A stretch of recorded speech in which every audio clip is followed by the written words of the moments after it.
సాయి పల్లవి కళ్ళు గూడా మాట్లాడతాయి. ఆమె కళ్ళతో కూడా యాక్ట్ చేస్తదని చెప్తాం. కానీ ఇయాల నుంచి ఆమె రోమాలు గూడా యాక్ట్ చేసాయి. ఒక సీన్‌లో గూస్ బంప్స్ వచ్చే సీన్ ఒకటుంటది ఆ అమ్మాయికి. ఆ గూస్ బంప్స్‌ని పిక్చరైజేషన్ అది డీఐ అయ్యుండొచ్చు, వీఎఫ్ఎక్స్ అయ్యుండొచ్చు, ఏదైనా అయ్యుండొచ్చు. ఒక చందు మొండేటి గారి పర్ఫెక్షన్ కోసం అట్లాంటి సీన్స్ ఉన్నాయి. కొన్ని సీన్స్ పాకిస్తాన్‌లో అయితే అవసరం లేని ఫైట్సు అవన్నీ పాకిస్తాన్ జైళ్ళలో 100% కుదరవు.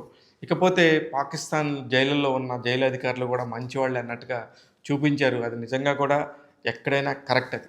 ఈ పాయింట్స్ అన్నీ కూడా అన్ని నెగెటివ్స్, ప్లస్‌లు చూసుకుంటే ఖచ్చితంగా ప్లస్‌ల వైపు మనం మొగ్గాల్సొస్తది. అలాగా తండేల్ లీడర్ అయ్యాడు. లీడర్‌గా నాగ చైతన్య నిలిచాడు.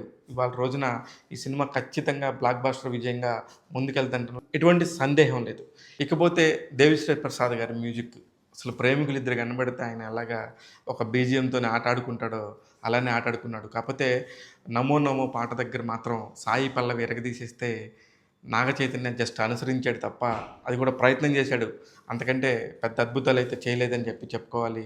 కానీ నాగ చైతన్య తన బారియర్ దాటేసి బయటికొచ్చి ఇంకా ఎంత చేయగలను అనే దానిలో తనను తాను నిరూపించుకోవడానికి ప్రయత్నం అయితే ఖచ్చితంగా చేశాడు. కంగ్రాచ్యులేషన్స్ నాగ చైతన్య గారు.